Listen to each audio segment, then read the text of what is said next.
हार्दिक पांड्याଙ୍କ ପାଇଁ team India को फेरिबा रास्ता मुश्किल। स्टार ऑलराउंडर हार्दिक पांड्या को टीम इंडिया को फेरिबा नहीं प्रश्न आहुरी गभीर हेबारे लागिछि। आहत कारणरू दिनिकिया विश्वकप परठारू हार्दिक पांड्या दल बाहरे रहिछन्ति। हार्दिक मध्य पुनरुद्धार हेउछन्ति किंतु से केबे पड़िया को फेरिबे ताहा स्पष्ट होई नाही। केवल एतिकी नुहे शिवम दुबे जेउ प्रकारर फॉर्म देखाइछन्ति ताहा मध्य हार्दिक पांड्याଙ୍କ स्थान प्रति विपद सृष्टि करिछि। हार्दिक पांड्याଙ୍କ अनुपस्थिति रे टीम इंडिया शिवम दुबेଙ୍କ उपरे बाजी लगाइछि।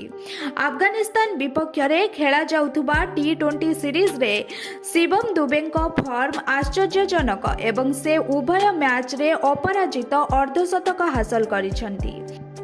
एही प्रदर्शन सहित आलोचना आहुरी तीव्र होईछि जे बीसीसीआई वर्तमान शिवम को केंद्रीय चुक्तिनामा देबाकू चिंता करुछि।